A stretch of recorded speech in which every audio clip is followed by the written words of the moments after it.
अस्सलाम वालेकुम। State bank की जानिब से पॉलिसी रेट मजीद कम होने जा रहे हैं और पॉलिसी रेट कम होने का मतलब होगा कि बैंकों के मुनाफा रेट्स में मजीद कमी कर दी जाएगी। बुनियादी तौर पर स्टेट बैंक को प्रपोजल भेजा गया है पॉलिसी रेट के हवाले से। बड़ी बड़ी जो फर्म्स हैं और बड़े बड़े जो बिजनेसेस हैं उनकी जानिब से उनका कहना है कि स्टेट बैंक पॉलिसी रेट को मजीद कम करे और इसको एक फिगर के ऊपर लेकर आए। अभी जो स्टेट बैंक का पॉलिसी रेट चल रहा है वो 11% के हिसाब से है और बैंकों का जो मुनाफा रेट है वो 8.5-9% के हिसाब से चल रहा है और एक फिगर पर वो चाह रहे हैं। रिसेंटली जो प्रपोजल भेजा गया तो उसमें कहा गया था कि 6% पर पॉलिसी रेट को ले आए। 6% पर अगर पॉलिसी रेट आता है तो इसका मतलब है कि बैंकों का मुनाफा तो 4% तक रह जाएगा, जो कि ना होने के बराबर है क्योंकि उसके ऊपर टैक्सेस बहुत ज्यादा हैं।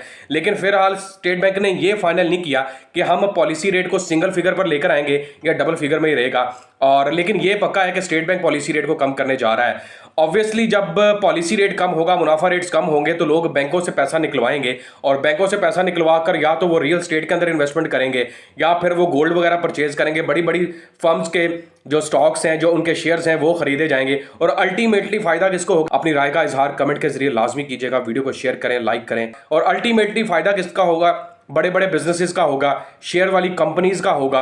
और स्टेट बैंक भी यही कहता है कि जब हम पॉलिसी रेट को कम कर रहे हैं तो मुल्क की इकोनॉमी भी बेहतर हो रही है, इन्फ्लेशन रेट्स में भी कमी आ रही है और मुल्क के अंदर जो सरमाया है जो बैंकों में पड़ा हुआ था वो बाहर निकल रहा है। तो भाई ये मैंने अपडेट दे दी है। लेकिन दूसरी जानिब एक और नुकसान भी है। वो लोग जो महाना मुनाफा के अकाउंट्स खुलवा कर बैठे हैं, जिनकी इन्हें सारी इन पैसों के ऊपर था, उनके लिए थोड़ी मुश्किलात पैदा हो जाएंगी। लेकिन अब ऑब्वियसली उन्हें स्टेट बैंक की पॉलिसी रेट्स में कमी के बाद कोई और सोर्स ऑफ इनकम ढूंढना पड़ेगा। जैसे आप अगर कोई घर वगैरह या दुकान वगैरह लेकर उसको किराए पर दे सकते हैं, आप गोल्ड के अंदर इन्वेस्टमेंट कर सकते हैं, आप जो है वो छोटा मोटा रिसाइकलिंग का बिजनेस शुरू कर सकते हैं वगैरह वगैरह। क्योंकि होम और किचन के एक्सपेंसेस चलाने के लिए तो आपको हर महीने रकम की ज़रूरत होगी।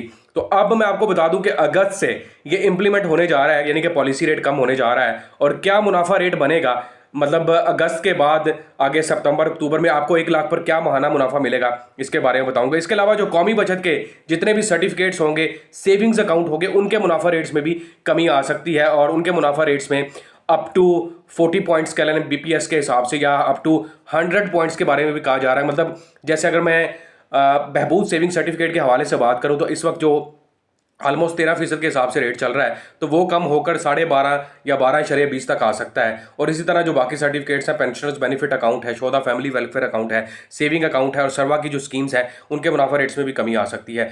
ऑलरेडी जो मिजान बैंक के रेट्स हैं वो तो बहुत ही कम सतह पर चले गए हैं। लेकिन इसके अलावा जो इस्लामिक बैंकिंग है उनके मुनाफा रेट्स और कन्वेंशनल बैंकिंग के मुनाफा रेट्स तकरीबन सेम हो जाएंगे। इस वक्त जो इस्लामिक बैंकिंग के रेट्स चल रहे हैं वो भी 8.5-9% के करीब चल रहे हैं और खासतौर पर जो वुमेन्स के अकाउंट हैं उनके मुनाफा रेट्स अच्छे चल रहे हैं। तो भाई ये लेटेस्ट अपडेट है कि स्टेट बैंक जो है वो पॉलिसी रेट कम करने जा रहा है और आज उनकी एक मीटिंग भी हो रही है जिसमें तमाम बैंक्स के जो नुमाइंदगान हैं उनको बुलाया गया है। उनकी मुशावरत के बाद स्टेट बैंक फाइनली अपनी अनाउंसमेंट करेगा कि कितनी पॉलिसी रेट में कमी आती है। अभी सुनने में यही आ रहा है कि शायद 100 बीपीएस कम कर दिए जाएं, यानी कि स्टेट बैंक के जो पॉलिसी रेट है वो 10% पर आ जाए और बैंकों का जो मुनाफा रेट है वो ऑब्वियसली वो 7, 7.5 या 8% तक रह जाएगा। लेटेस्ट अपडेट मैंने आपको बता दी है। उम्मीद करता हूँ वीडियो आपको पसंद आई होगी। तमाम नाज़रीन से दरख्वास्त करूंगा चैनल हसन बिलाल चौधरी को लाजमी सब्सक्राइब करें, अपनी राय का इजहार कमेंट के जरिए लाजमी कीजिएगा, वीडियो को शेयर करें, लाइक करें। अल्लाह हाफिज़। अल्लाह हाफिज़।